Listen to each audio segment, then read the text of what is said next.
Hello friends, இன்றைக்கி நம்ம ஒரு இடத்துக்கு போயிருக்கோம். எங்கன்னா பேசிப்பட்டிக்கு. அங்கே வந்து கருப்பசாமி கோயில் அங்கே கிடா வெட்டுறாங்க. இன்றைக்கி என் தம்பி தான் 2 கிடா வெட்டுறாங்க. ஏன்னா ஆம்பளை பையன் பிறந்தா கிடா வெட்டுறோம் அப்படின்னு நேர்த்திக்கடன் போட்டிருந்தாங்க.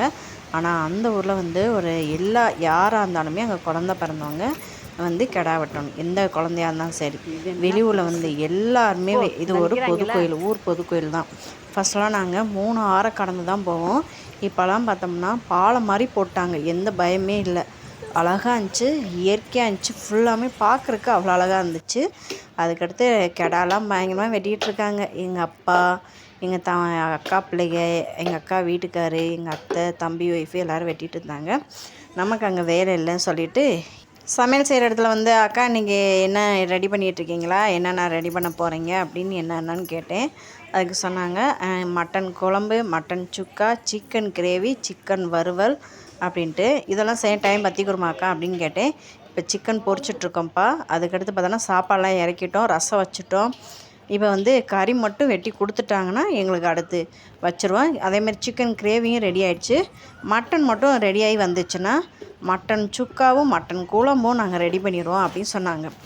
அப்படியே தடப்புடாலாம் இங்கே வேலை பார்த்துட்ருக்காங்க எல்லாருமே. குட்டீஸுகள்லாம் வச்சுக்கிட்டு அதுக கொஞ்சம் ஓடிட்டு ஆடிட்டு.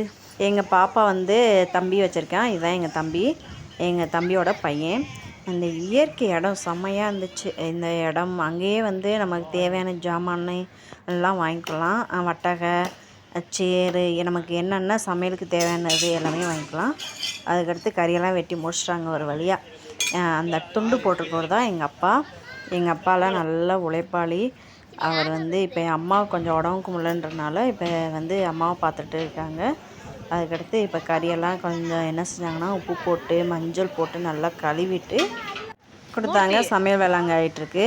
இதாங்க வாரப்பாதை. பார்த்தோம்னா ஒரு ஆளாக வந்துகிட்டே இருந்தாங்க. காலையில் வந்து உப்புமா பண்ணியிருந்தாங்க. அது சைடு கேப்பில் இங்கே ஒரு என்னமோ இன்டர்வியூ நடக்குதுன்னு சொன்னாங்க. அதை போய் பார்த்தேன். என்ன நடக்குதுன்னு நீங்கள் பார்த்துட்டு வாங்க.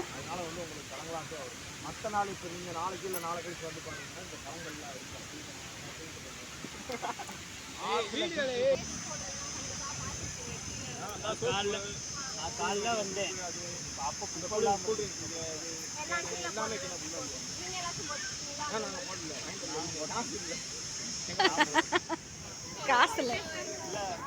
இவன் தான் எங்கள் தம்பி. அதுக்கடுத்து பார்த்தோம்னா அங்கே வந்து என் லிட்டில் கோபுல் ஸ்கூல்லேருந்து வந்திருந்தாங்க. இந்த மாதிரி பிளாஸ்டிக் இந்த மாதிரிலாம் வந்து இந்த இயற்கை சூழ்நிலை வந்து போட்டாங்கன்னா இந்த மாதிரி என்னென்ன நடக்கும், இதை தடுக்கிறதுக்கு என்ன பண்ணலாம் அப்படின்னு சொல்லிட்டு ஒருவங்ககிட்டையும் இன்டர்வியூ எடுத்துகிட்டு இருந்தாங்க. அதுக்கடுத்து பசங்க பார்த்தா நண்டு கொண்டு வந்தாங்க. எங்கடா பிடிச்சோன்னா இந்த குளத்துலன்றாங்க. உண்மையிலே நான் தேனியில் தாங்க பிறந்திருக்கோம். ஒரு நாள் ஒரு பொழுது இன்னும் நான் நண்டே சாப்பிட்டதில்லை. இவங்க மட்டும் நண்டை நேரில் பார்த்தோன்னு என்னடா நம்ம ஏரியாவில் நண்டா அப்படின்னு. இங்கே சிக்கன் மட்டன் எல்லாமே ரெடி ஆகிடுச்சு. சாமிக்கு எடுத்து வைக்கணும் அப்படின்னு சொல்லிட்டு இங்கே எல்லாத்தையும் அதில் கொஞ்சம் கொஞ்சமாக எடுத்து சாமிகிட்ட வச்சுட்டு சாமி கும்பிட ஆரம்பிச்சிட்டோம். அதுக்கடுத்து பார்த்தோம்னா இந்த கருப்பசாமிக்கு என்னென்னா சாமிக்கு முக்கியமான திங்ஸ் ஒன்று வைப்பாங்களாம், சரக்கு வைப்பாங்களாம். அது வாங்கிட்டு வரவங்க கொஞ்சம் லேட் ஆகிடுச்சு. அதுக்கடுத்து நின்று நாங்கள் சாமியெல்லாம் கும்பிட்டுட்டு அதுக்கடுத்து பரிமாற ஆரம்பிச்சிட்டாங்க. நாங்கள் வந்து என்ன சொன்னால் சமைக்கிறவங்களே நாங்களே எடுத்து வச்சுக்கிறோன்றாங்க. இருந்தாலும் நம்மளால் முடிஞ்சது எடுத்து வைக்கிற ஆரம்பித்தோம். அதுக்கடுத்து எல்லாம் முடிச்சுட்டு கிளம்புறதுக்கு இது பண்ணிட்டோம். இதாங்க நான் படித்த ஸ்கூலு, பழனிப்பா ஸ்கூலு. ஒரு மேனேஜ்மெண்ட் ஸ்கூலு. எஜுகேஷன் செம்மையாக இருக்கும், நல்லாயிருக்கும். 1 to 5th இங்கே தாங்க படிப்போம். அதுக்கடுத்து நமக்கு 6th to 12th வந்து அந்த பழனியப்பா ஹையர் செகண்டரி ஸ்கூலு. இதே மேனேஜ்மெண்ட் தான் அங்கே நடத்துகிறாங்க. இன்றைக்கி நாள் இப்படி தான் போச்சு. உங்களுக்கு எப்படி போச்சுன்னு கமெண்ட் பண்ணுங்கள். தேங்க்யூ.